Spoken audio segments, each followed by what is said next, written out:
মনস্থ করেছি সেটা হলো দ্বীনের ক্ষেত্রে মধ্যম পন্থা, দ্বীনের ক্ষেত্রে বাড়াবাড়ি এবং ছাড়াছাড়ির মাঝামাঝি অবস্থান গ্রহণ করা। আল্লাহ তাবারক ওয়া তাআলা আমাদের দ্বীনকে, আমাদের এই দ্বীনের অনুসারী উম্মতে মুহাম্মাদিয়াকে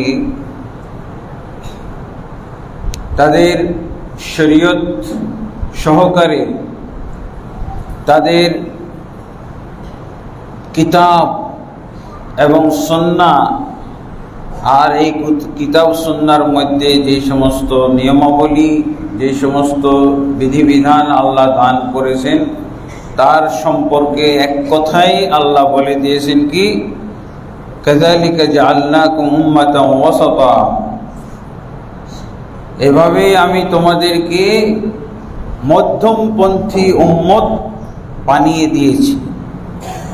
অর্থাৎ উম্মতে মুসলিমা, উম্মতে মুহাম্মাদিয়া আল্লাহর দৃষ্টিতে তাদের যাবতীয় শরীয়ত এবং সুন্নাহর মাধ্যমে তারা মধ্যমপন্থী উম্মত। এখানে কোনো বাড়াবাড়ির নিয়ম আল্লাহ দেননি এবং ত্রুটি বা ছাড়াছাড়ির কোনো নিয়মও আল্লাহ দেননি।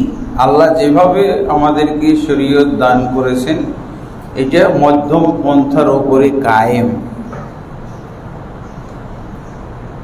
আলাদা করে আমাদের মধ্যম পন্থা খুঁজে বের করার সুযোগ নাই।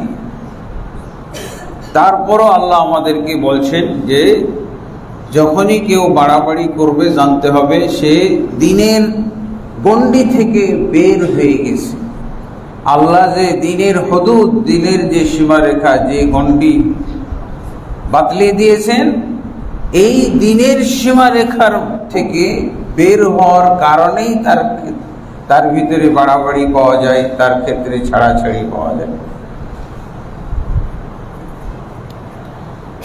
এই জন্য আল্লাহ তাবারক ওয়া তাআলা আমাদেরকে সতর্ক করার সময় কি বলছেন, ইহুদি নাসারা আহলে কিতাবদের ক্ষেত্রে যে নিষেধাজ্ঞা আরোপ করেছিলেন সেইটা আমাদেরকে আল্লাহ শুনিয়েছেন।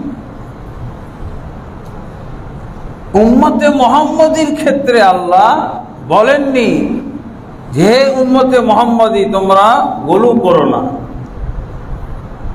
কারণ উম্মতে মুহাম্মাদীকে গোলু অর্থ হলো কোরআনের একটা শব্দ পরিভাষা, এর অর্থ হলো বাড়াবাড়ি করা, সীমাতিক্রম করা, সীমাতিরিক্ত কিছু করা। এটা যেহেতু আল্লাহ নিজে এই শরীয়ত দিয়ে দিয়েছেন এবং এই শরীয়তকে হেফাজতের দায়িত্ব নিয়েছেন এবং কিয়ামত কাল পর্যন্ত আল্লাহ হেফাজত করবেন। আমাদেরকে কি শুনিয়েছেন, ইহুদি নাসারারা বাড়াবাড়ি করেছিল, তাদেরকে আল্লাহ নিষেধ করেছিলেন, সেই কথাগুলো শোনাইছে। সূরা নিসার 171 নম্বর আয়াতে আল্লাহ কি বলছেন, ইয়া আহলাল কিতাব লা তাগলু ফি দীনিকুম, হে আহলে কিতাব তোমরা তোমাদের দ্বীনের মধ্যে বাড়াবাড়ি করো না, ওয়ালা তাকুলু আলাল্লাহি ইল্লাল হক, এবং তোমরা আল্লাহর ব্যাপারে যা হক, যা সত্য সঠিক সেটাই কেবল বলো। ইন্নামাল মাসিহু ঈসা ইবনে মারইয়াম, তোমরা যে ঈসা নবীর ক্ষেত্রে, ঈসা ইবনে মারইয়ামের ক্ষেত্রে আকীদা পোষণ করছো যে ঈসা নবী আল্লাহর পুত্র, নাউজুবিল্লাহ, ঈসা নবী তিনিও একজন মাবুদ, তিনিও ইলাহ বা তিনজনের একজন, এই যে তোমরা আকীদা পোষণ করছো এটি হলো গুলু ফিদ্দীন। এই জন্য আল্লাহ কি বলছে, ইন্নামাল মাসিহু ঈসা ইবনে মারইয়াম, শুধুমাত্র মাসিহ ইবনে মারইয়াম হচ্ছেন রাসূলুল্লাহ, আল্লাহর রাসূল। তার সম্পর্কে শুধু এই আকীদা তোমরা পোষণ করো যে তিনি রাসূলুল্লাহ, ওয়া কালিমাতুহু, এবং আল্লাহর কালিমা, আল্লাহর সেই বাণী যেই বাণীর মাধ্যমে তিনি সৃষ্টি হয়েছেন। আর এই বাণী আল্লাহ মারিয়ামের উপরে ঢেলে দিয়েছিলেন বা অর্পণ করেছিলেন। ফাআমিনু বিল্লাহ, অতএব তোমরা আল্লাহর উপরে ঈমান আনো এবং সমস্ত রাসূলগণের প্রতি ঈমান আনো। ওয়ালা তাকুলু সালাসা, খবরদার এই কথা বলো না যে ঈসা তিন মাবুদের এক মাবুদ। নাউযুবিল্লাহ। ইনতাহু, বিরত হও, ক্ষান্ত হও এই বদ আকীদা, এই জঘন্য আকীদা থেকে। খায়রুল লাকুম, তবে তোমাদের জন্য কল্যাণ হবে। ইন্নামাল্লাহ, শুধুমাত্র আল্লাহ হচ্ছেন এক মাবুদ।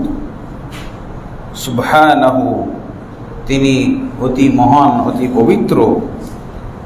এই ব্যাপারে যে তার কোনো সন্তান থাকতে পারে, লাহু মা ফিস সামাওয়াতি ওয়া মা ফিল আরদ, আসমান এবং জমিনে যা কিছু রয়েছে সবই তো আল্লাহর অধীনস্থ, মালিকানাধীন।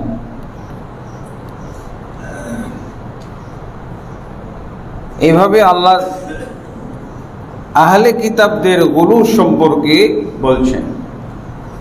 আর আমাদের সম্পর্কে আল্লাহ কি বলছেন?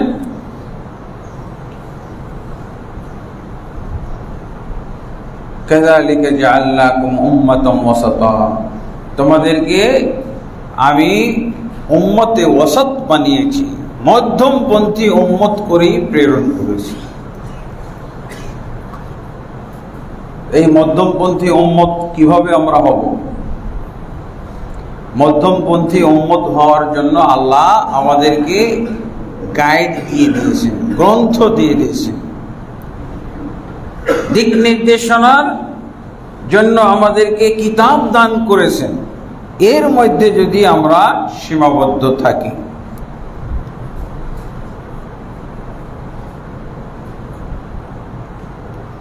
তো কিন্তু দেখা যায় যে আল্লাহ রাসূল সাল্লাল্লাহু আলাইহি সাল্লাম এই ভবিষ্যৎবাণীও করে রেখেছেন যে আমরাও, অর্থাৎ এই উম্মতে মুহাম্মাদেরও বাড়াবাড়ির মধ্যে পড়ে যাবে, বাড়াবাড়ি করবে তারা। এটা কখন? যখন তারা ওই আহলে কিতাব ইহুদি নাসারাদেরকে অনুসরণ করবে। এবং আল্লাহ রাসূল সাল্লাল্লাহু আলাইহি ওয়াসাল্লাম এই কথাটাও বলে দিয়েছেন,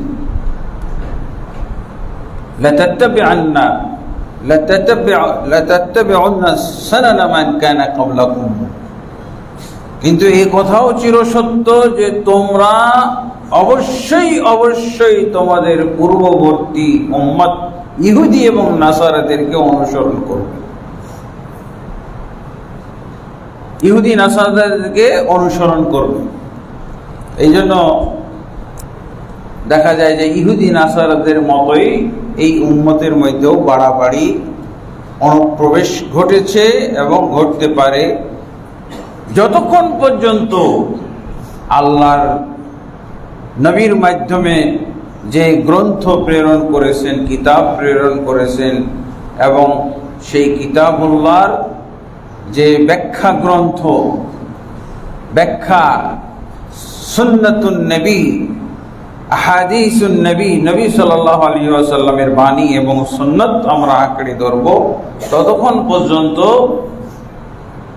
আমাদের মধ্যে গুলু আসার, আমাদের মধ্যে বাড়াবাড়ি আসার কোনো সুযোগ নেই। কিন্তু কখন আমরাও পড়ে যেতে পারি এই বাড়াবাড়ির মধ্যে, ইহুদি নাসারাদের মতো হয়ে যেতে পারি, বা ইহুদি নাসারাদেরকে আমরা ওভারটেক করতে পারি। ইহুদি নাসারাদেরকে ওভারটেক করারও ব্যাপার আছে।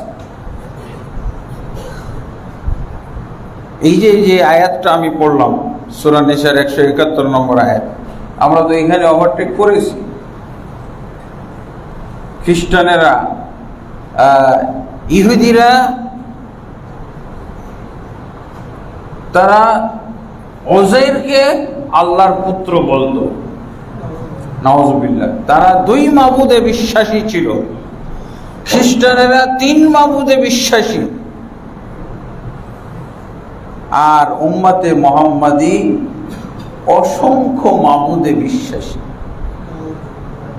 অসংখ্য মাবুদ। নাউযুবিল্লাহ। এই যে এখানেই তো আমরা ওভারটেক করলাম। এই আয়াতের যে সতর্কবাণী আল্লাহ দিলেন, আহলে কিতাবদের যে একটা বাড়াবাড়ির নমুনা চিত্র আল্লাহ তুলে ধরলেন, এই নমুনাকে আমরা ওভারটেক করেছি। আমরা এই বাড়াবাড়ির সব জায়গায় করে ফেলেছি। আল্লাহর ক্ষেত্রে বাড়াবাড়ি এবং রাসূলের ক্ষেত্রে বাড়াবাড়ি, কোরআনের ক্ষেত্রে বাড়াবাড়ি, এগুলো করে ফেলেছি। আল্লাহর ক্ষেত্রে আমরা কি বাড়াবাড়ি করেছি? আমরা বলতেছি আল্লাহ সর্বত্রে সব কিছুতেই বিরাজমান। এখন আর তিনজন থাকলো, আল্লাহ তিনজন থাকলো, অসংখ্য। এমনকি আমাদের সুফি ইসলামের সুফিবাদীদের মধ্যে আকীদা হলো মাল কালবু ওয়াল খিনজিরু ইল্লা ইলাহুনা ওয়া মা রাব্বুনা ফিল কানিসাতি ইল্লা রাহিবু। আরবি ভাষায় কত জঘন্য কথা বলা যায়। আরবি ভাষা, আমরা আরবি ভাষাকে সম্মান করি, তাই না? আল্লাহ আমাদের এই সম্মান বোধ জায়গা মতো ঠিক রাখুক, দোয়া করি।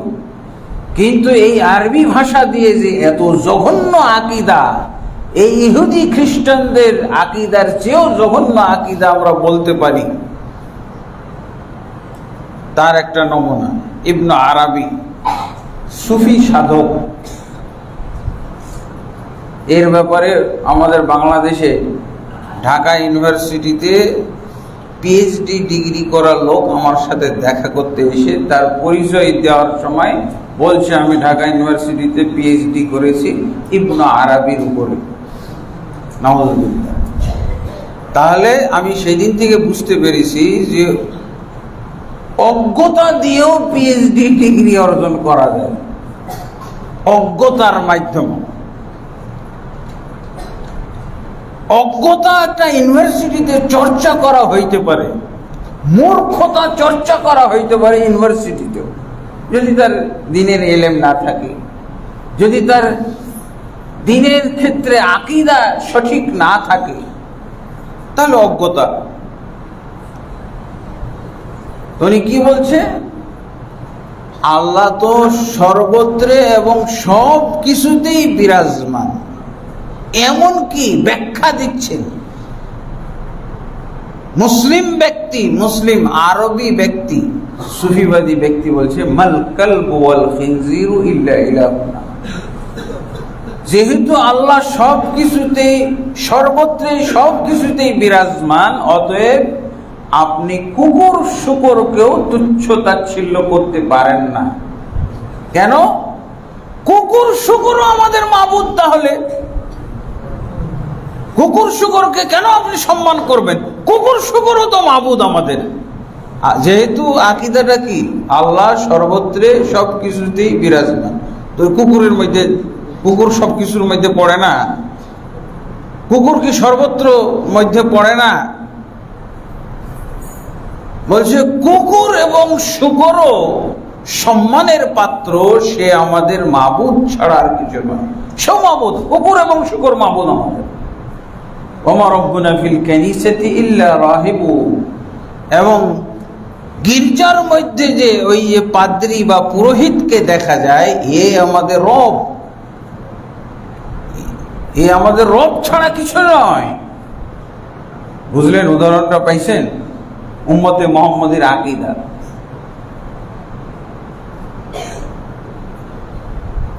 বাড়াবাড়ি চরম পর্যায়ে ইহুদি খ্রিস্টানদেরকে ওভারটেক করেছে। এখন তাহলে আপনি মাবুদ গণেন তো, তাদের মাবুদের ক্ষেত্রে কি ব্যাকরণ, কি মূলনীতি বানাইছে। আল্লাহ সব কিছুতে সর্বত্রে সব কিছুতেই আমাদের মাবুদ আছে। তাহলে ধরেন এই যে বাইতুল মামুর মসজিদে এখন যতজন মুসল্লি সবগুলো মাবুদ। নাউজুবিল্লাহ।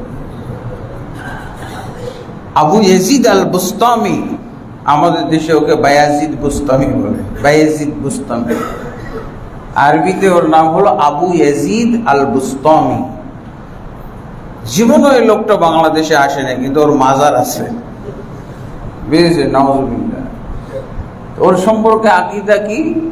সে বলছে যে বাহাস্তুল্লাহ আরবাঈনা সানাতান, আমি সিদ্ধান্ত নিলাম, বাড়ি থেকে বের হয়ে গেলাম যে আল্লাহকে আমি খুঁজে বের করবই করব।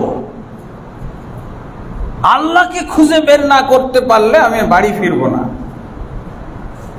খুঁজতেছি খুঁজতেছি, কোথাও আল্লাহকে পাই না। পরে উনি গবেষণা করে বের করলেন যে আমি তো আল্লাহ, আল্লাহ আল্লাহকে খুঁজলে পায়, আমি তো আল্লাহ। নাউজুবিল্লাহ। ফাইদা হুয়া আনা, এই যে এগুলো পরিভাষা দেখেন আরবি ভাষায় কত জঘন্য। আপনি বাংলায় এত জঘন্য কথা বলতে পারবেন না, আরবি ভাষায় যত জঘন্য কথা আছে। আরবি সেটা যদি কোরআন হয়, আরবি সেটা যদি সহি হাদিস হয়, আরবি সেটা যদি সহি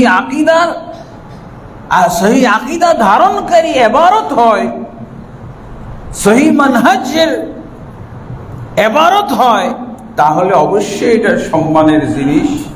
কিন্তু যেই আরবি ভাষায় এত জঘন্য কথা বলা হয়, অবশ্যই এই আরবি বাক্যটা পৃথিবীর মধ্যে যত নাপাক জিনিস আছে সমস্ত নাপাক জিনিসের চাইতে আরবি বাক্যটা নাপাক হয়ে গেছে। যেই আরবি বাক্য দিয়ে এই কথাগুলো বোঝা যাচ্ছে। হ্যাঁ, আবু ইয়াজিদ বুস্তামির কথাটা কি? বাহাস্তুল্লাহ আরবাঈনা সানাতান ফাইদা হুয়া আনা, আমি আল্লাহকে 40 বছর তালাশ করেছি, শেষমেশ আমি আল্লাহকে খুঁজে পাই নাই। তার কারণ হলো ফাইদা হুয়া আনা, আমি তো আল্লাহ। নাউজুবিল্লাহ। আমি আল্লাহ আর আমি খুঁজে বেড়াচ্ছি, কিভাবে পাবো? নাউজুবিল্লাহ। তাহলে প্রত্যেকেই নিজেকেই মাবুদ হিসেবে পূজা করলেও আপনি কি আল্লাহর ইবাদতকারী হয়ে গেলেন। আপনি নিজেকেই নিজে পূজা করবেন, নিজেকেই কিভাবে সিজদা করবেন করেন, নিজেকেই কিভাবে আপনি তাজিম করবেন করেন, সেটাই আল্লাহকে করা হলো। আউযুবিল্লাহ। এই ভণ্ডদেরই শিক্ষাপ্রাপ্ত হয়েছে আমাদের দেশের এই দরবারওয়ালারা, পীর মুর্শিদ, এরা সম্মান করে তো, এরা সম্মান করে। এই যে কিছুদিন আগে ধ্বংসপ্রাপ্ত হয়েছে কি দেওয়ানবাগী পীর, নাউজুবিল্লাহ, দেওয়ানবাগের পীর, সে কিন্তু একটা আকীদা স্বীকার করেছে কি আল্লাহ আসমানের উপরে, আরশের উপরে আল্লাহ, সে এটা কিন্তু স্বীকার করছে। হক্কানি পীরেরাও এটা স্বীকার করতে চায় না, কিন্তু এই ভণ্ড পীর আল্লাহকে আসমানে আরশের উপরে স্বীকার করছে। কিন্তু কিভাবে স্বীকার করছে জানেন? বলছে তোমরা যদি আরশের উপরে যাও তাহলে একেই দেখবা, এই যে সামনে বসা একেই দেখবা। আল্লাহ আরশের উপরে স্বীকার করে কি লাভ হলো? এই আরশের উপরে আল্লাহকে স্বীকার করার এই সহি আকীদাটাকে কিভাবে জঘন্য আকীদায় রূপান্তরিত করে ফেলবে। তার মানে ওই আবু ইয়াজিদ বুস্তামির মতোই কথা। এরা মাজার পূজারী, এরা কবর পূজারী, এরা হলো পীর পূজারী, এরা দরবার দরগা খানকা পূজারী। এদের কাছে কোনো কিছুই নিরাপদ না। আপনি খুশি হয়েছিলেন যে দেওয়ানবাগী আল্লাহকে আরশের উপরে স্বীকার করেছেন, এই সহি আকীদাকে কত জঘন্য আকীদায় রূপান্তরিত করলো। বলছে তোমরা যদি আরশে যাও, আরশে যেয়ে দেখবে যে ইনি বসে আছে, তার মানে দেওয়ানবাগীকেই দেখবা তোমরা। নাউজুবিল্লাহ। তার চেয়ে তো যারা আল্লাহকে আরশে স্বীকার করে সেটাই ভালো ছিল। আল্লাহকে আরশে স্বীকার করে না সেটাই ভালো ছিল। এই জঘন্য স্বীকৃতির চাইতে যারা স্বীকার করে না কারা? আমাদের দেশের সব দেওবন্দি হুজুররা আল্লাহকে আরশে স্বীকার করে না, বেরেলভিরা আল্লাহকে আরশে স্বীকার করে না। কিন্তু উনি আল্লাহকে আরশে স্বীকার করে কি লাভটা হইল? আরো জঘন্য বানিয়ে ফেললো।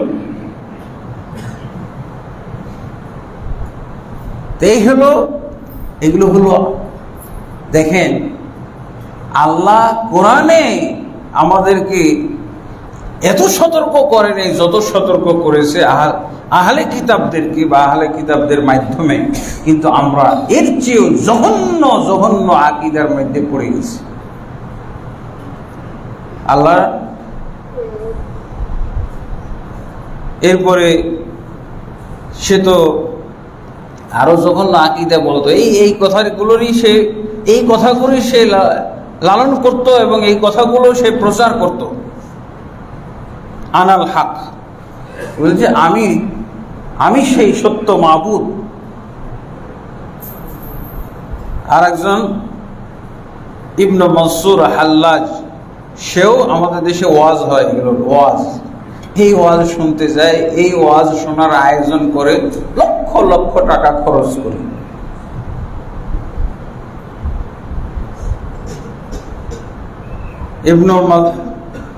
ইবনুল মনসুর আল হাল্লাজ সে বলতেছে আনাল হক, আমি সত্য মাবুদ। এর জন্য তাকে হত্যা করা হয়েছিল, তাকে মৃত্যুদণ্ড দেওয়া হয়েছিল। আর এই ওয়াজ এখনো চলে। একজন মুফতি বলতেছে যে এই কথা আনাল হক বা আনা রব্বুকুম আল আলা বলে ফিরাউন কাফের হয়ে গেল, আর ইবনে হাল্লাজ কি হয়ে গেল? মনসুর ইবনুল হাল্লাজ সে ওলি আল্লাহ হয়ে গেল। ইবনে মনসুর উলিয়া হয়ে গেল একই কথা বলার কারণে। নাউযুবিল্লাহ। যে এই কথাটা বলল সে একজন বড় মুফতি, মুনাজির জামান বাংলাদেশের। সে বলতেছে অলিপুরি, নাউযুবিল্লাহ। সে বলতেছে ফেরাউন একই কথা ফেরাউন বলল, কিন্তু সে কাফের হয়ে গেল। আর একই কথা মনসুর হাল্লাজ বলল, ইবনে মনসুর হাল্লাজ বলল, তাতে সে ওলিয়া হয়ে গেল। কিভাবে ওলিয়া হইল? তাকে তো মুরতাদ হিসেবে মৃত্যুদণ্ড দেওয়া হয়েছে। তাহলে এই মুফতিকে তো সেই যুগে থাকলে তাকেও তার সাথে মৃত্যুদণ্ড দেওয়া হইতো মুরতাদ হিসেবে। কিসের তুমি মুফতি? তুমি মুরতাদ। তোমার মুরতাদ হওয়ার ব্যাপারে যে সন্দেহ করবে সেও মুরতাদ। তোমার ওই যুগে থাকা দরকার ছিল যখন ইবনে মনসুর হাল্লাজকে ফাঁসিতে ঝুলিয়ে হত্যা করা হয়। তোমার মতো মুফতিগুলো যদি থাকতো তাদেরকেও সেই দিন হত্যা করা হতো। তুমি মৃত্যুদণ্ডের আসামি, তুমি মুরতাদ হিসেবে মৃত্যুদণ্ডের আসামি। কিসের মুফতি, কিসের ওলিয়া?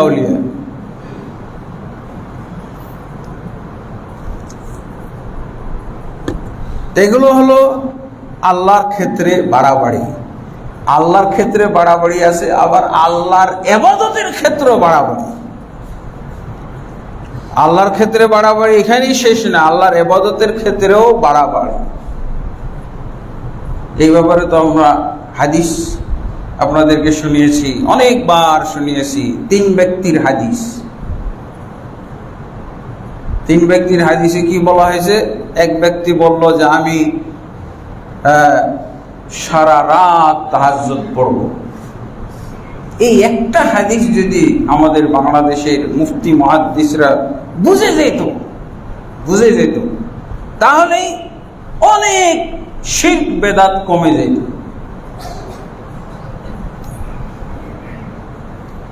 তিন ব্যক্তি আল্লাহ রাসূল সাল্লাল্লাহু আলাইহি ওয়াসাল্লামের বাড়িতে এসে আল্লাহ রাসূল সাল্লাল্লাহু আলাইহি ওয়াসাল্লামের ইবাদত বন্দেগীর নিয়ম কানুন শুনতে চাইল। কারণ কি? আল্লাহ কোরআনে বলছেন না, ইয়া আইয়ুহাল্লাযীনা আমানু আতিউল্লাহ ওয়া আতিউর রাসূল ওয়া লা তুবতিলু আমালাকুম, হে ঈমানদারগণ তোমরা আল্লাহকে অনুসরণ করো, রাসূলকে অনুসরণ করো, খবরদার তোমরা তোমাদের আমলগুলোকে বাতিল করে দিয়ে না। এর অর্থ কি? যেই আমল আল্লাহর নির্দেশনা মোতাবেক, রাসূলুল্লাহ সাল্লাল্লাহু আলাইহি ওয়াসাল্লামের নির্দেশনা পদ্ধতি মোতাবেক হবে না, সেই আমলের নাম হলো বাতিল আমল। ওয়ালা তুবতিলু আমালাকুম, আমলকে বাতিল করে নিও না। আমল যদি আমরা আল্লাহর নির্দেশনা নিয়ম মোতাবেক না করি, তাহলে এই আমলই বাতিল হয়ে গেল। যদি আমলটা রাসূল সাল্লাল্লাহু আলাইহি ওয়াসাল্লামের নিয়ম অনুযায়ী না করি, তাহলে এই আমল বাতিল হয়ে গেল। তা আল্লাহর ইবাদত করতে হবে আল্লাহর নিয়ম অনুযায়ী, রাসূল সাল্লাল্লাহু আলাইহি ওয়াসাল্লামের দেওয়া নিয়ম পন্থা পদ্ধতি অনুযায়ী। এই নিয়মের বাইরে কেউ যদি পাহাড় সমপরিমাণ আমল ইবাদত করে, কানাকড়িও বন্ধ নয়। এটা হলো ইবাদতের ক্ষেত্রে বাড়াবাড়ি। তিন ব্যক্তি আল্লাহ রাসূল সাল্লাল্লাহু আলাইহি ওয়াসাল্লামের ইবাদতের কথা শুনলো, শোনার পর কি বলছে? আইনা নাহনু মির রাসূলিল্লাহ সাল্লাল্লাহু আলাইহি ওয়াসাল্লাম ওয়া কাদ গুফিরা লাহু মা তাকাদ্দামা মিন যামবি ওয়া মা তাআখারা। আমাদের কি তুলনা হতে পারে রাসূলুল্লাহ সাল্লাল্লাহু আলাইহি ওয়াসাল্লামের সাথে? তিনি তো এমন ব্যক্তি যার আগের পিছের সব গুনাহ মাফ হয়ে গেছে। তখন কি বললো তারা? বলছে আমাদের যেহেতু আগের পিছের গুনাহ মাফ হওয়ার কোনো সার্টিফিকেট নাই, কোনো দলিল নাই, অতএব আমাদেরকে রাসূল সাল্লাল্লাহু আলাইহি ওয়াসাল্লামের সমান আমল করলে হবে না। রাসূল সাল্লাল্লাহু আলাইহি ওয়াসাল্লাম যে পরিমাণ আমল করেছেন, এই পরিমাণ আমল এটা রাসূলের জন্য যথেষ্ট হইতে পারে, কারণ তার আগের পিছের গুনাহ মাফ হয়ে গেছে, কিন্তু আমাদের জন্য যথেষ্ট হবে না। আমাদের জন্য এর চেয়ে বেশি আমল করতে হবে। এখন বেশি আমল শুরু করবো। কি বলছে? আম্মা আনা ফাউসাল্লিল লাইলা ওয়ালা আরকুদু আবাদা, আমি জীবনে যতদিন বেঁচে থাকবো ততদিন পর্যন্ত আমি বিছানা গ্রহণ করব না, এক সেকেন্ড ঘুমাবো না। কি করবে? সারা রাত তাহাজ্জুদ করবে, সারা রাত তাহাজ্জুদ করবে। দ্বিতীয় ব্যক্তি কি বলছে? আম্মা আনা আসুমুদ দাহরা ওয়ালা উফতিরু আবাদা, আমি জীবনে যতদিন বেঁচে থাকবো সারা জীবন নফল সিয়াম পালন করব, কখনো আমি সিয়াম ছাড়া থাকবো না। 12 মাস সিয়াম, যুগ যুগ সিয়াম চলবে। এত পরহেজগার, এত ইবাদত গুজার। তৃতীয় ব্যক্তি বলছে আম্মা আনা ফাআতাজিলুন নিসা ওয়ালা তাযাওয়াজু বিহিন্না আবাদা, আমি জীবনে যতদিন বেঁচে থাকবো মহিলাদের সাথে বিবাহ বন্ধনে আবদ্ধ হব না। কি? মহিলাদের সাথে বিবাহ বন্ধনে আবদ্ধ হব না মানে কি? একটা রাতও যেন অন্য কোনো কাজে আমার নষ্ট না হয়। স্ত্রী থাকলে স্ত্রীর সাথে বিনোদন, মেলামেশায় কত সময় কেটে যাবে না? সন্তাতি হবে, আল্লাহর হক নষ্ট হবে, সন্তাতিদেরকে অনেক সময় দিতে হবে। এই জন্য উনি বলছে না, আমি বিবাহ বন্ধনে আবদ্ধ হব না, যাতে পুরো সময়টাই আল্লাহর ইবাদতে কাটাইতে পারে। এই হলো তার যুক্তি, এই হলো তার উদ্দেশ্য। সে তো বলে নাই। আচ্ছা বলেন, সারা রাত আমি জিনা বেবিচারে কাটাবো, সারা রাত আমি চুরি ডাকাতি করে বেড়াবো, সারা রাত আমি গান বাজনা করব, এরকম কথা তো বলে নাই।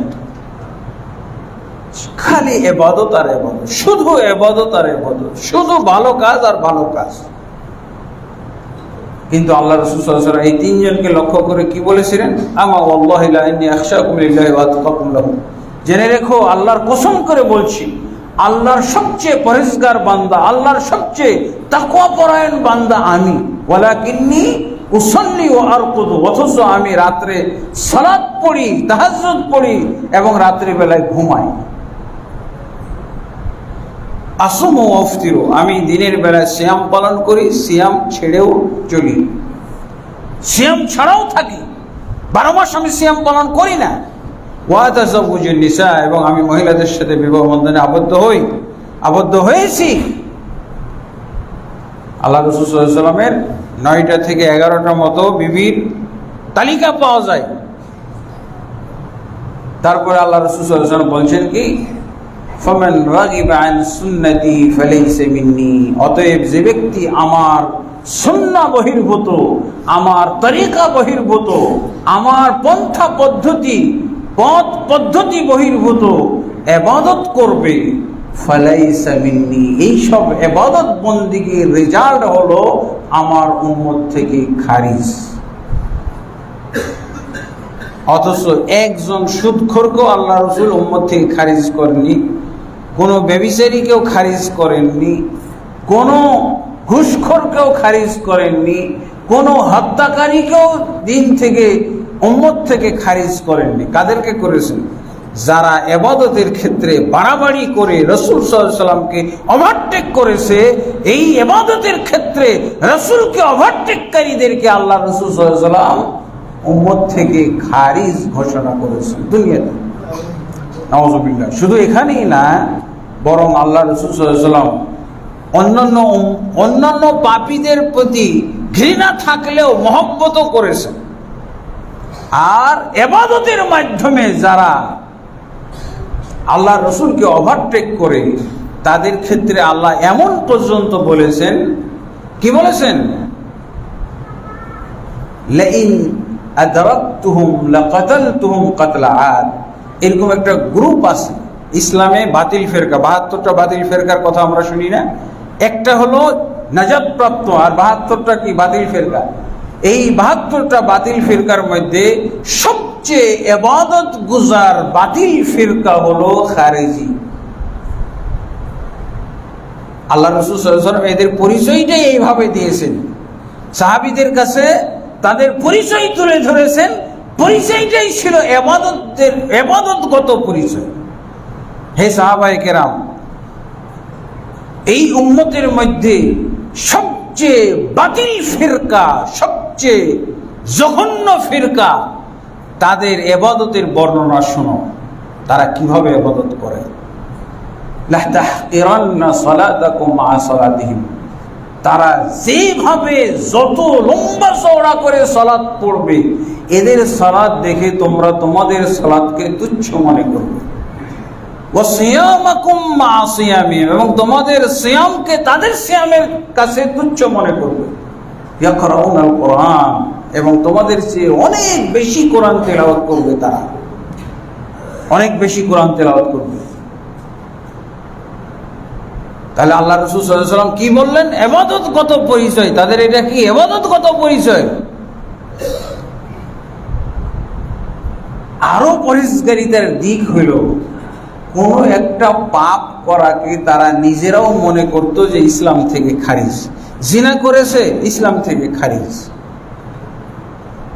ইবাদতের ক্ষেত্রে এত কঠোর যে সাহাবী ফেল, এমন সালাত পড়ে, এমন ভাবে সালাত পড়ে, এমন ভাবে সিয়াম পালন করে, এত বেশি পরিমাণ কোরআন তেলাওয়াত করে যে সাহাবায়ে কেরামও তাদের ধারে কাছে নেই। আর পাপকে এত ঘৃণা করত, নিজেদের ক্ষেত্রে তারা এই আকীদা পোষণ করত, যদি কেউ জিনা করে ফেলে তাহলে সে ইসলাম থেকে খারিজ, যদি চুরি করে ফেলে তাহলে ইসলাম থেকে খারিজ, যদি একটা মিথ্যা কথা বলে ফেলে তাহলে ইসলাম থেকে খারিজ, যদি ওয়াদা ভঙ্গ করে ফেলে তাহলে তারা মনে করত এই ব্যক্তি ইসলাম থেকে খারিজ, কেউ যদি আমানতের খেয়ানত করে ফেলতো ইসলাম থেকে খারিজ। বলেন, এই জন্য বলা হয়েছে আবাদুল ফিরাকিদ দাল্লা। খারিজিরা হচ্ছে গুমরাহ ফিরকাগুলোর মধ্যে সবচেয়ে পরহেজগার ফিরকা। ইবাদতের ক্ষেত্রে দেখেন, একটা মিথ্যা কথা বললো ইসলাম থেকে খারিজ। এই জন্য নিজেরও মিথ্যা বলবে না, কাউকে মিথ্যা কথা বলার শুনলে ধর এটাকে শেষ করতে হবে, এটা কাফের মুরতাদ হয়ে গেছে। কত পরহেজগার, এত পরহেজগার রাখবে কোথায় আল্লাহ বলেন? এত পরহেজগারি, এত ইবাদত রাখার জায়গাই তো নাই। এমন ইবাদত, এমন ইবাদতের ঠেলা। তাহলে আমাদের যুগে কোন মুসলমান পাওয়া যাবে? মিথ্যা কথা ছাড়া মাপে কম না দিলে, ভেজাল না মিশাইলে তো মুসলমানই না। আমার এক প্রতিবেশী মুসলমান, পাক্কা মুসলমান হয়েছে নামাজ ছাড়ার মাধ্যমে। নামাজ ছেড়ে দিয়েছে, ওই দিন থেকে সে পাক্কা মুসলমান। নাউজুবিল্লাহ। এইরকম মুসলমান আমাদের মধ্যে যতক্ষণ পর্যন্ত সালাত পড়তো ততক্ষণ পর্যন্ত তার ইসলামে ভেজাল ছিল। সেদিন থেকে সালাত ছেড়ে দিয়েছে, নির্ভেজাল মুসলমান হয়ে গেছে, মানে বাঙালি মুসলমান। এই ফিরকার মধ্যে পাপ কাজ, কবিরা গুনাহ করার কোন লোকের ঠাঁই নেই। সে কাফের, তাকে হত্যা করে ফেলবে। এত পরিষ্কার। কিন্তু আল্লাহ রাসূল সাল্লাল্লাহু আলাইহি ওয়াসাল্লামকে হত্যা করে ফেলতেন। আল্লাহ রাসূল সাল্লাল্লাহু আলাইহি ওয়াসাল্লামের যুগে চোর পাওয়া গেছে, চুরি করেছে, তার হাত কেটে নিয়েছে। জিনা করেছে, 100 ব্যাত দিয়ে তাকে ইসলামে রেখে দিয়েছেন, জীবিত অবস্থায় রেখে দিয়েছেন। কিন্তু এদের দলের মধ্যে জিনা করলে সে বিবাহিত হোক আর অবিবাহিত, তাকে হত্যা করে ফেলতে হবে, সে কাফের হয়ে গেছে। কত পরেজগার! এরকম পরেজগার দল পাওয়া যাবে বলেন? দাড়ি কেটে ফেললে ও কাফের, মুরতাদ, তাকে হত্যা করে ফেলতে হবে। এত পরেজগার। আবাদুল ফিরাকিদ দাল্লাহ, গুমরাহ ফিরকার মধ্যে সবচেয়ে পরেজগার ফিরকা হলো খারিজি দল। তাদের দোষটাই হলো ইবাদত। তাদের অপরাধ খুঁজতে গেলে অপরাধটাই হচ্ছে ইবাদত এবং পরহেজগারিতা। তাদের আপনি গুমরাহ হওয়ার কারণ কি খুঁজে পাবেন? ইবাদত আর পরহেজগারিতা। কোনো পাপের সাথে নাই, একটা পাপও করবে না ওরা। আছে এরকম মুসলমান? খুঁজে পাবেন? আমাদের বাংলাদেশে আছে কোনো পীর মুর্শিদ, শেখ মাশায়েখ, ইমাম খতিব পাওয়া যাবে? একটা পাপও করবে না। তাহলে আপনার তো বলতে বাধ্য হইতে হবে যে এরাই হলো সবচেয়ে বড় পরেজগার।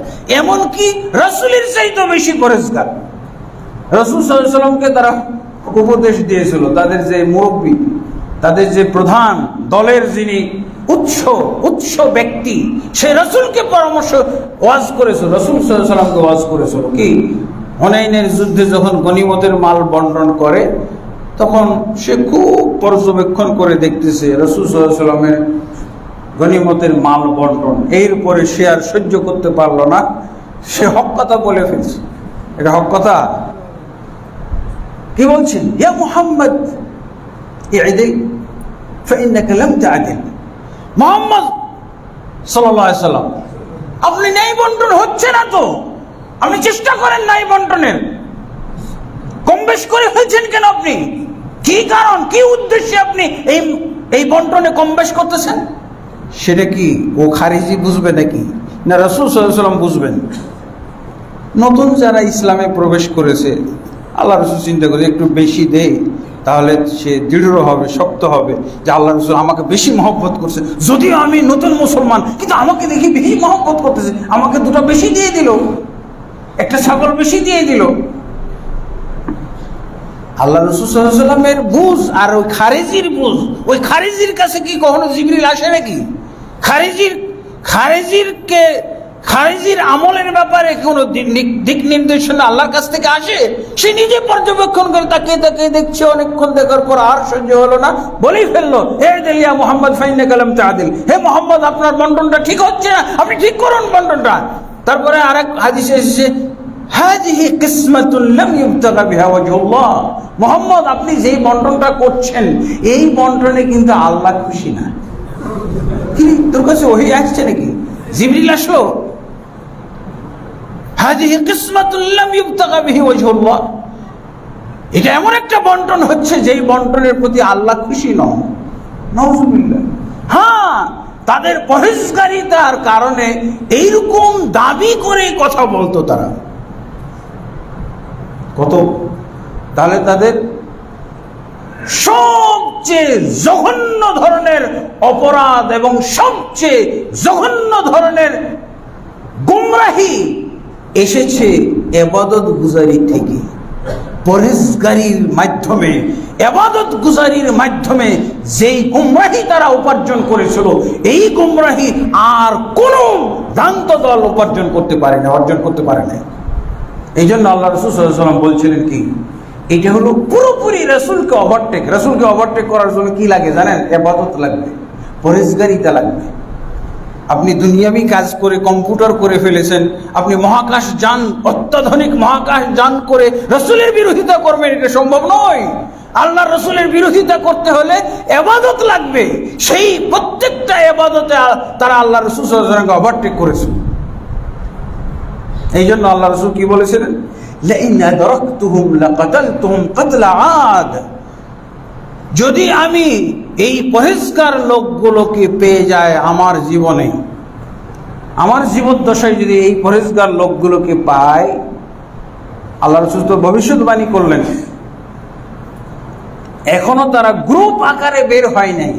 আল্লাহ রাসূল শুধু বলেছিলেন যে এই লোকটার বংশধর থেকে এই পরহেজগাররা জন্ম নেবে এবং তারা বিরাট বংশ হয়ে যাবে, বিরাট একটা দলে পরিণত হবে। তারা কি 2-1 2-4 5 জন 100 জন এর মধ্যে সীমাবদ্ধ থাকবে? ওরা কি দাওয়াতি কাজ করবে না? আপনার কত ভালো লাগবে যে এরা খুব ভালো মানুষ, জিনা করলেই তারা ইসলাম থেকে খারিজ করে দেয়, ভালো মানুষ। একটা মিথ্যা কথা, যাদের মধ্যে মিথ্যা কথার কোনো সুযোগ নাই, মিথ্যার আশ্রয় প্রশ্রয় নাই, ওয়াদা ভঙ্গ নাই, খেয়ানত নাই, কত পরিষ্কারই চল ওখানেই সদস্য হবেন না? দিন রাত কোরআন নিয়ে পড়ে আছে, হাদিস নিয়ে পড়ে আছে, চল ওখানে। নিজেকে সামলাইতে পারবেন না, আপনি সংযত রাখতে পারবেন না, ওখানেই যাইতে ইচ্ছা করবে আপনার। এই জন্য দলে দলে পালে পালে লোক তাদের দলে চলে যায়। আল্লাহ রাসূল সাল্লাল্লাহু আলাইহি ওয়াসাল্লাম এইরকম কথা আর কোন ফিরকার ব্যাপারে বলেননি। কি বলছেন? আমি যদি এদেরকে এই লোকগুলোকে দল আকারে পেয়ে যাই, এদের এই গোষ্ঠীটাকে যদি আমি পেয়ে যাই, আমি এদেরকে হত্যা করব। কি বলছেন? হত্যা করব, যেমন ভাবে আল্লাহ আদ এবং সামুদ জাতিকে হত্যা করেছেন, এইভাবে হত্যা করব যদি আমি পেয়ে যাই। তার মানে এরকম পরহেজগার লোকগুলোকে আল্লাহ রাসূল সাল্লাল্লাহু আলাইহি ওয়াসাল্লাম এই পরহেজগারিতার কারণেই তারা আল্লাহর রাসূলকে পিছিয়ে দিয়েছে। আল্লাহ রাসূলকে পিছিয়ে দেওয়া লোকগুলো কি ভালো হইতে পারে? হ্যাঁ, কোন সাহাবীর মধ্যে এত কঠোর ইবাদত পাওয়া যায় না। এটার নাম হলো বাড়াবাড়ি। এটার নাম কি? আল্লাহর ইবাদতের ক্ষেত্রে বাড়াবাড়ি। তো বাড়াবাড়ি করলে কি হয়? রেজাল্টটা কি? আল্লাহ রাসূল সাল্লাল্লাহু আলাইহি ওয়াসাল্লাম এরা জান্নাতে যাবে, এদেরকে তো জাহান্নামের কুকুর পর্যন্ত বলা হয়েছে, জাহান্নামের কুকুর। আর আল্লাহ রাসূল সাল্লাল্লাহু আলাইহি ওয়াসাল্লাম আকাঙ্ক্ষা পোষণ করেছেন এদেরকে হত্যা করার। এই কথাটাই আমাদের বেদাত, সুন্নত বেদাত সম্পর্কে অজ্ঞ মূর্খ এই সমাজের মুফতি, মুহাদ্দিস, পীর, মুর্শিদরা বুঝে না, বুঝাইতেছে। আমার মনে হয় না যে এরা কখনো হাদিস পড়ে। হাদিস পড়া তো দরকারও নেই। পীর মুরিদি সিলসিলায় কোনো হাদিস পড়া, কোরআন পড়া, এগুলো হলো অপরাধ, এগুলো হলো ডিস্টার্ব। তাদের পথ চর্চার ক্ষেত্রে বিরাট বাধা। এই জন্য কোরআন হাদিস চর্চা করতেও নিষেধ করে ওরা। কোরআন হাদিস চর্চা করলে তো এগুলো পেয়ে যেত। তাহলে সবচেয়ে জঘন্যতম ইসলামে অপরাধ হলো ইবাদতের মাধ্যমে সম্ভব। জঘন্য ধরনের মানে গুমরাহি চর্চা ইবাদতের মাধ্যমে সম্ভব, পরহেজগারিতার মাধ্যমে সম্ভব। বলেন, কোন সুদখোর, ঘুষখোরকে আল্লাহ রাসূল সাল্লাল্লাহু আলাইহি ওয়াসাল্লাম হত্যা করার আকাঙ্ক্ষা পোষণ করেছিলেন? এটি হলো বাড়াবাড়ি। ইবাদতের ক্ষেত্রে আপনি আল্লাহর ক্ষেত্রে বাড়াবাড়ি, আল্লাহ ইবাদতের ক্ষেত্রে বাড়াবাড়ি।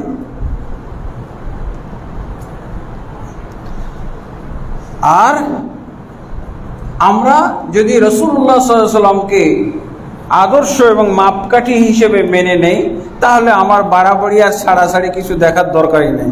অটো সিস্টেমে আমি মধ্যম পন্থা পেয়ে যাব। এই জন্য তো আল্লাহ আমাদেরকে কি বলছেন? লাকাদ কানা লাকুম ফি রাসূলিল্লাহি উসওয়াতুন হাসানাহ, নিশ্চয়ই তোমাদের জন্য রাসূলের মধ্যে রয়েছে উত্তম নমুনা, উত্তম মাপকাঠি। রাসূলকে অনুসরণ করে আমি আমল করব, শেষ। ডানে বামে সামনে পিছনে উপরে নিচে কারো দিকে আমার তাকানোর দরকার নাই। শুধুমাত্র রাসূলুল্লাহ সাল্লাল্লাহু আলাইহি ওয়াসাল্লাম যেভাবে ইবাদত করেছেন, ইবাদতের ক্ষেত্রে যে নিয়ম নীতিমালা দিয়েছেন, যে পথ পন্থা দিয়েছেন, সেটা আমি জানবো আর বাস্তবায়ন করবো, শেষ। লাকাদ কানা লাকুম ফি রাসূলিল্লাহি উসওয়াতুন হাসানাহ। সাহাবায়ে কেরামের ইবাদত আমল এবং ইবাদতের ক্ষেত্রে এটা ছিল একটা গুরুত্বপূর্ণ রেফারেন্স আয়াত। যেখানে সেখানে সব জায়গাতে আল্লাহ রাসূল সাল্লাল্লাহু আলাইহি ওয়াসাল্লামের সাহাবীরা এটা ব্যবহার করতেন। লাকাদ কানা লাকুম ফি রাসূলিল্লাহি উসওয়াতুন হাসানাহ, নিশ্চয়ই তোমাদের জন্য রাসূলের মধ্যে রয়েছে উত্তম নমুনা, উত্তম দৃষ্টান্ত, উত্তম মাপকাঠি। রাসূল সাল্লাল্লাহু আলাইহি ওয়াসাল্লাম যা করেছেন তা করব, যা ছেড়েছেন তা ছাড়ব, করা যাবে না। রাসূল সাল্লাল্লাহু আলাইহি ওয়াসাল্লাম যা বলেছেন সেটাই বলবো, রাসূলুল্লাহ সাল্লাল্লাহু আলাইহি ওয়াসাল্লাম যা বলতে বলেছেন সেটাই বলবো, রাসূলুল্লাহ সাল্লাল্লাহু আলাইহি ওয়াসাল্লাম যা করেছেন করতে বলেছেন সেটাই করব, রাসূলুল্লাহ সাল্লাল্লাহু আলাইহি ওয়াসাল্লাম যা সমর্থন করেছেন সেটাই সমর্থন করব, স্বীকৃতি দিব, পালন করব। রাসূল সাল্লাল্লাহু আলাইহি ওয়াসাল্লাম যা করেননি, যা করতে বলেননি, সেগুলোর সাথে নাই, সেগুলো করা যাবে না। এটি হলো রাসূলকে অনুসরণ করা ইবাদত বন্দেগীর ক্ষেত্রে। তাহলে না করাটাও ইবাদত, না করাটাও ইবাদত। রাসূল যেটা করেননি এটা না করাই ইবাদত, না করাই সুন্নাত।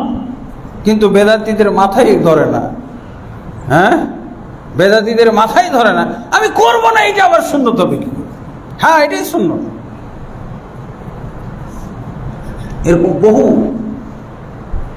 বহু বিষয় আছে, সুন্নত বেদাতের কিতাবগুলো পড়লে পাওয়া যাবে।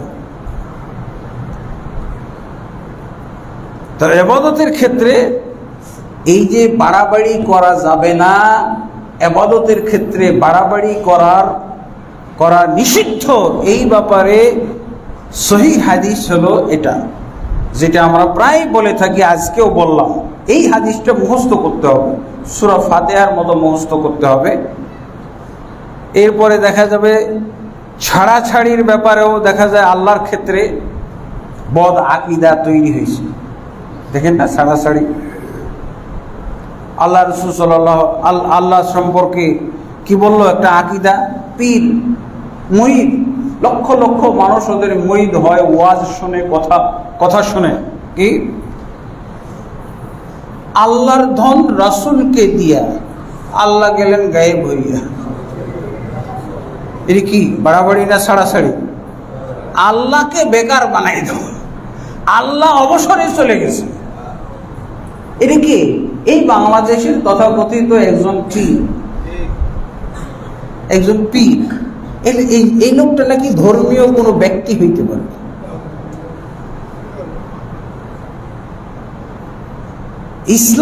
ইসলামী রাষ্ট্র থাকলে এই কথা বলার পর তার এক সেকেন্ড বেঁচে থাকার অধিকার নাই। সে কবরস্থানে থাকার কথা ছিল। যেদিন সে উচ্চারণ করেছিল তারপর কত বছর চলে যেত, এতদিন তার হাড্ডিও পাওয়া যেত না, কবরস্থানে গলে বসে তার হাড্ডিটাও পাওয়া যেত না। ইসলামী রাষ্ট্র থাকলে আল্লাহর ধন রসুলকে দিয়া আল্লাহ গেলেন গায়েব হইলেন, এটা এখনো বেঁচে আছে। ইসলামী রাষ্ট্র নাই তাই বেঁচে আছে। তার আশপাশে কোনো ইসলাম বোঝা ব্যক্তি নেই। তার গ্রামে, তার এলাকায়, তার ডিস্ট্রিক্টে মনে হয় ইসলাম বোঝা কোনো লোক নাই। আল্লাহর ধন রসুলকে দিয়ে আল্লাহ গেলেন গায়েব হয়ে। গায়েব কিছু আল্লাহ সত্তাগত ভাবে গায়েব। আল্লাহ কি সত্তাগত ভাবে গায়েব। কর্মগত দিক থেকে আল্লাহ হাজির, প্রভাবগত দিক থেকে আল্লাহ হাজির। আল্লাহ বলছেন আমা কুন্না গায়েবিন, আমরা কখনোই গায়েব নই। সূরা আরাফের 7 নম্বর আয়াত, আমি গায়েব নই। আর এদিকে সূরা বাকারার শুরুতে আল্লাযিনা ইউমিনুনা বিল গায়বি, যারা গায়েবের উপরে বিশ্বাস করে।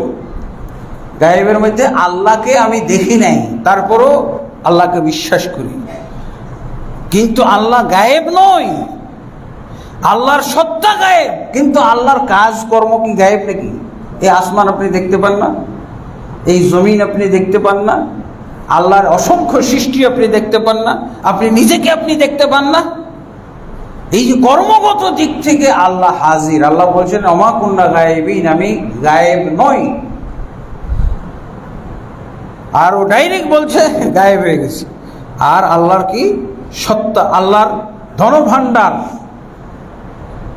একটা তাফসির নিয়ে আমি এই মসজিদে আলোচনা করেছিলাম, 4টা তাফসির নিয়ে 4টা খুতবা দিয়েছিলাম, সিরিজ খুতবা। কাদিয়ানীদের তাফসির। এই তাফসির লেখার কারণ কি? কাদিয়ানী বানানোর জন্য।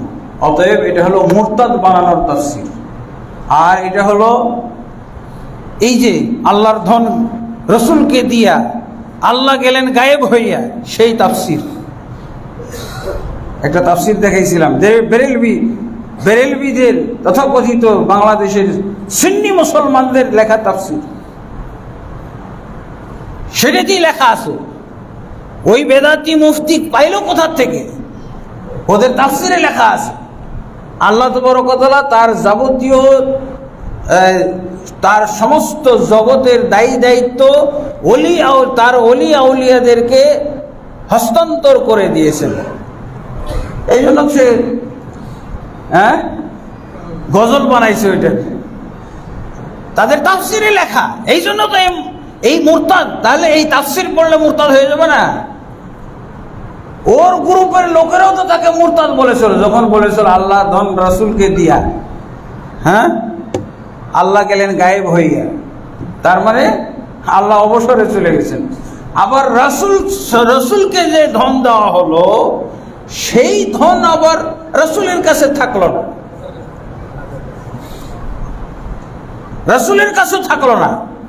কোথায় গেছে সেই ধন?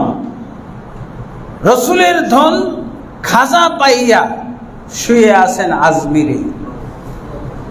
ইন্না লিল্লাহি, কেউ ফিরে না খালি হাতে, খাজা তোমার দরবারে। এর চেয়ে কুফরি কথা এই যুগে নাই। সবচেয়ে বড় কুফরি কথা হলো এই যুগে এই কথাগুলো। এগুলো তাদের তাফসিরও লেখা আছে।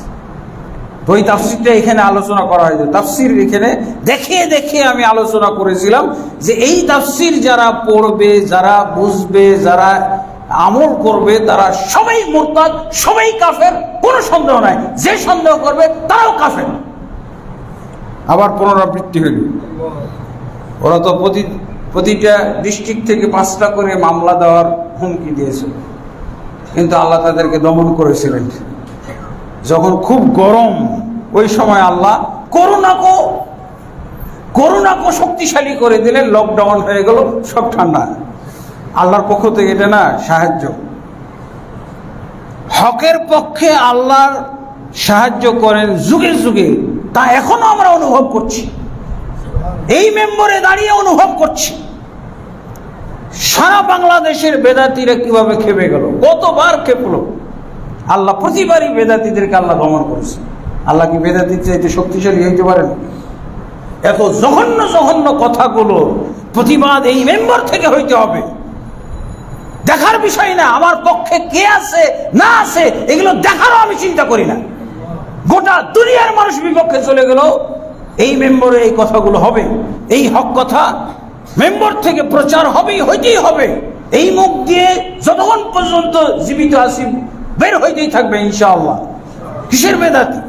বেদাতির কানা করিয়ে পিঁপড়ার সমান আমি মূল্য দেই না। লক্ষ লক্ষ কোটি কোটি অসংখ্য বেদাতি আমি কানা করিয়ে মূল্য দেই না, এক বিন্দু বিসর্গ মূল্যায়ন করি না। আমি হকের তুলনায় বেদাত এবং বাতিলের কানা করিয়েও আমি পরোয়া করি না। এটাই হলো হক কথা, এটাই হলো সত্য কথা। এরা হলো ইসলামের দুশমন, এরা হলো আল্লাহর দুশমন, এরা রসুলের দুশমন, এরা কোরআনের দুশমন, এরা সুন্নাহর দুশমন, হাদিসের দুশমন, এরা মুসলমানের দুশমন, এরা কাফেরদের বন্ধু, এরা বেদাতীদের বন্ধু। এরাই হলো ইহুদিদের দালাল। ইহুদিদের স্বার্থে কাজ করে, খ্রিস্টানদের স্বার্থে কাজ করতেছে, হিন্দুদের স্বার্থে, বৌদ্ধদের স্বার্থে, যে কোনো বিধর্মীর স্বার্থে তাদের কথাগুলো যায়, তাদের বক্তব্যগুলো যে কোনো বিধর্মীর পক্ষে যায়। ইসলামের পক্ষে তাদের কোনো কথা থাকে না, কথা নেই, কথা পাওয়া যায় না। আল্লাহ তাবারক ওয়া তাআলা আমাদেরকে বুঝার তৌফিক দান করুন, আল্লাহুম্মা আমিন।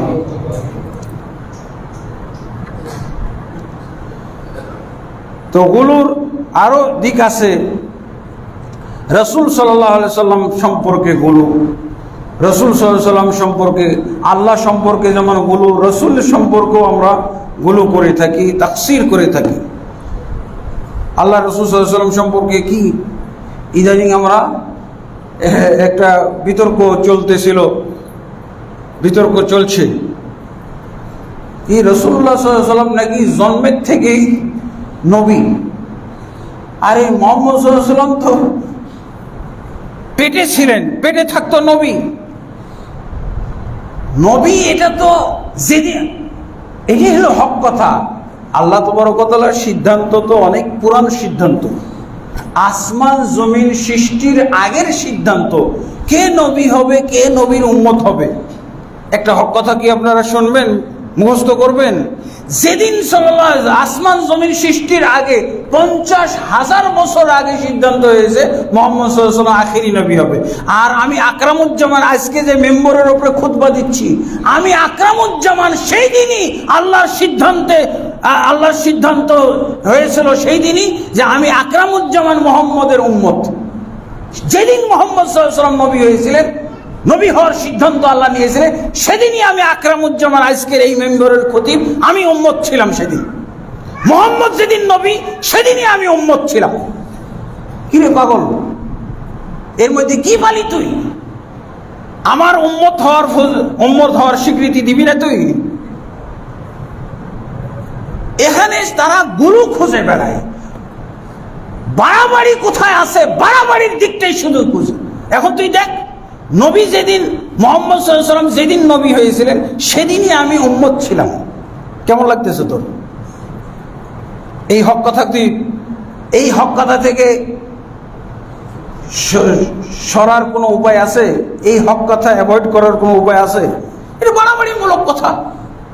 হ্যাঁ, আসমান জমিন সৃষ্টির 50,000 বছর আগে আল্লাহ সিদ্ধান্ত নিয়েছেন যে মুহাম্মদ সাল্লাল্লাহু আলাইহি ওয়াসাল্লাম আখেরি নবী হবে। আর সেই 50,000 বছর আগে আমি এবং আজকের এই যে আধা বরস্ত এই সহিহ আকীদা মসজিদের সব মুসল্লি উম্মত ছিল। ওই দিন একদিনও আগ পিছ হয়নি। মুহাম্মদ সাল্লাল্লাহু আলাইহি ওয়াসাল্লাম যেদিন নবী, সেদিনই আমরা সবাই উম্মত ছিলাম। এই পাগল, বুঝিস? সেদিন উম্মত ছিলাম না আমরা? সেদিনই, এক সেকেন্ড পরেও না। যেদিন নবী উম্মত হলেন, যখন মুহাম্মদ সাল্লাল্লাহু আলাইহি ওয়াসাল্লাম উম্মত হয়েছিলেন, তখনই আমরা উম্মত হয়েছি।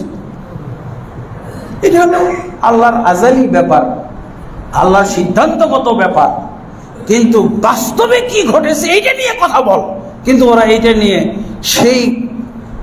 সেই কি বলে, কল্পনা জগতের কথাকে তারা বাস্তবে নিয়ে আসে। তো নবী সাল্লাল্লাহু আলাইহি ওয়াসাল্লাম যখন দুধ খাইতেন মায়ের, তখন নবী ছিল, শিশুদেরকে কিভাবে দুধ খাইতে হবে ওইটা শিক্ষা দিত, ওইটা রাসূলের শরীয়ত। হ্যাঁ, হামাগুড়ি কিভাবে দিতে হবে, এটাও রাসূলের আদর্শ। রাসূল সাল্লাল্লাহু আলাইহি ওয়াসাল্লাম নবী হিসেবে শিশুদেরকে হামাগুড়ি শিখিয়েছিলেন। মায়ের দুধ কিভাবে চুষে খেতে হবে, সেটা আল্লাহ রাসূল সাল্লাল্লাহু আলাইহি ওয়াসাল্লাম শিখিয়েছিলেন। পাগল ছাগলের কথাবার্তা। আল্লাহ রাসূল সাল্লাল্লাহু আলাইহি ওয়াসাল্লাম যেটা সহি কথা, যেটা মধ্যম কথা, যে আল্লাহ রসুল আল্লাহর সিদ্ধান্ত অনুযায়ী নবী ছিলেন, আখেরি নবী হবেন, আমরা আখেরি উম্মত হব, এটা একই দিনের সিদ্ধান্তের কথা। কিন্তু বাস্তবে আমরা ঈসা নবীর পরের উম্মত। মুহাম্মদ সাল্লাল্লাহু আলাইহি ওয়াসাল্লাম ঈসা নবীর পরে এসেছেন, আখেরি নবী হয়েছেন, আখেরি নবী। আল্লাহ রাসূল সাল্লাল্লাহু আলাইহি ওয়াসাল্লাম স্পষ্ট করে বহু হাদিসে বলছেন, আনা আখিরুল আম্বিয়া, আমি সমস্ত নবীদের পরের নবী। এই পাগলের জাত, কি বলিস? সহিহ বুখারী মুসলিমে হাদিস এসেছে, আনা আখিরুল আম্বিয়া ওয়া মসজিদি আখিরুল মাসাজিদ, আমি সমস্ত নবীদের পরের নবী, শেষ নবী, আখেরি নবী। আখেরি মানে কি? আখেরি মানে কি? আরবি বুঝিস না? এই হাদিস চোখে পড়ে না তোর? লা নবিয়্যা বাদি, আমার পরে আর কোনো নবী হবে না, শেষ, আমি আখেরি নবী, আমি শেষ নবী। আল্লাহ তো বলছেন ওমা মুহাম্মাদুন আবা আহাদিম মির রিজালিকুম ওয়ালাকিন রাসূলুল্লাহ ওয়া খাতামুন নবী। খাতাম মানে শেষ নবী। মুহাম্মদ সাল্লাল্লাহু আলাইহি ওয়াসাল্লাম কারো কোনো পুরুষ ব্যক্তির পিতা নন, বরং তিনি আল্লাহর রাসূল এবং শেষ নবী। শেষ নবী, তো এটা মুখ দিয়ে আসে না কেন? প্রথম নবী তোর মনে আসে কেন? শেষ নবী আল্লাহও বলতেছেন, রাসূলও বলতেছেন, তোর মুখ দিয়ে এটা বের হয় না কেন রে বেদাতি? তুই অন্য কিছু কেন বলছিস? তার মানে তুই বাড়াবাড়ি ছাড়া কিচ্ছু বুঝে, তোর ধর্মই হলো বাড়াবাড়ির ধর্ম, তোর ধর্মই হলো সেই ইহুদি নাসারাদের সাথে মিলে যাওয়ার ধর্ম। ইসলামকে তুই ইহুদি নাসারাদের সাথে মিলিয়ে পালন করবি। আল্লাহ এদেরকে হেদায়েত দান করুন, আল্লাহুম্মা আমিন। আস্তাগফিরুল্লাহ লি ওয়া লাকুম ওয়া লিসাইরিল মুসলিমিন ফাস্তাগফিরু ইন্নাহু হুয়াল গফুরুর রহিম।